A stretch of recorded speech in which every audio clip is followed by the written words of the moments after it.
Jesse, we were in the break talking about Tim Scott and how excited you are and what a positive, powerful message he has as an unmarried 57-year-old man who could devote all of his time to the office and not be bothered by the annoyances of pesky children and annoying spouses. You mean when I was telling you that I was now off the Trump train and now on the Tim Scott train? Yes, that's Chew.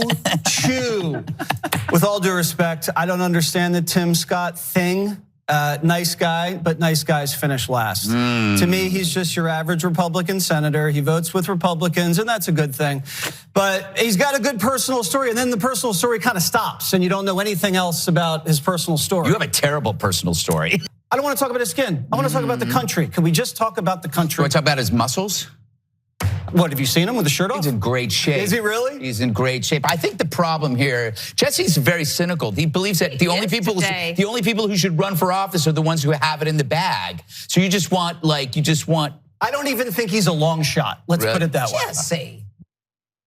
One thing Jesse Waters will tell you is what he really thinks, and no matter what, if it's Tim Scott, I think he'll make sure he's very honest there on air. So he has no shot, which I think a lot of people believe. So it's not like it's a crazy thought process. But did you guys see some of the insinuations there? He's a single 50, I think they said 57. I'm not sure how old he is. 50-something black man. They didn't say black man, but 50-something man. Never married, no wife, no kids. We know about the story that he tells us, but what else do we not know about him? What personally do we not know about him? You hear those hints?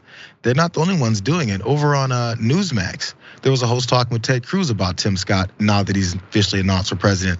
And there's a common theme. I'm glad for Tim's voice. I think he's a very important voice in the Senate, and I'm sure he will add a lot to this race. Yeah, so amazing life story, personal story, but we don't know a lot about his personal life. And at some point, those questions will be asked as we make our way closer to especially August, the debate stage in Milwaukee. You have a comment on that? Oh, look, I'm sure that there will be nasty political attacks between the different candidates in the primary. That we can expect. We've already seen some of that. And it's a rough and tumble business. That's how it operates. That's a good point. Could you? Ted knows what he's talking about. That knows what the Newsmax host is talking about, but he's acting like it's just a general disgusting nature of the game. Somebody might say that your father shot a JFK. Some might say that your wife is ugly and a piece of garbage and maybe looks like a dog. Some might say it's just the name of the game, and then you start working for them and kiss their ass for the rest of your life. Sometimes it just happens in politics. Who knows? I mean, it happens to the best of us. By the way, let's jump down past that graphic because we've seen that he's a faceless figure here for his campaign. But there's reporters that are also wondering how they're gonna approach this as well. In case you guys haven't picked up on it yet, they're speculating whether or not he's gay and whether or not it's worth it to back someone like that in the Republican Party, because in case you haven't heard yet, they hate people for being who they are. And if you're Republican, you're hiding your gayness, it's a problem, bro. We need to see the authentic, true self that you really are. Can you really pass tax cuts for the rich if you happen to be attracted to men, Tim?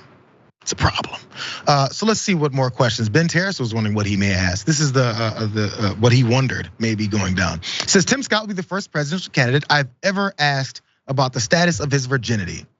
Initial answer is what he's speculating. Quote, I'm not talking about my sex life with Ben Terrace. Then he stood up and said, I have to go potty. So in finishing that, he says, it wasn't a complete random question. He had spent his young adult life preaching abstinence until marriage. He'd give talks and mention that he was saving himself until marriage. And during our interview with the then congressman he continues to be unmarried. I'm sorry, I misread that when I first looked over this. That was an actual exchange with Tim Scott. He's asking about whether or not a president, then congressman, but then later senator, and now presidential candidate. Hey, Tim, what kind of sex do you have? Hey, Tim, have you ever had sex at all? I need to know these things because this has something to do with whether or not you can be president of the United States. You can be a congressman, you can be a senator. But for some reason, you hear conservatives, Republicans, pundits talk about how gay people keep throwing their livelihood in their face, who they are, who they date, who they're married to, in their face all the time. Or is it that you're obsessed with who people are sleeping with, if they're sleeping with anyone? There's an obsession with sex with these folks. There's reasons why porn is mostly viewed within the Bible Belt of this country, because there's an obsession with sex, because they've been suppressing it since forever. Let's keep it real. But this is the problem they have. Lastly, you guys, though, Donald Trump, he comes out firing when it comes to folks that jump into his race that's supposed to be deemed solely for him. He put this on Truth Social. Good luck to Senator Tim Scott entering the Republican presidential primary race. Here comes the ribbing. It's rapidly loading up with lots of people, and Tim is a big step up from Ron DeSanctimonious, who is totally unelectable.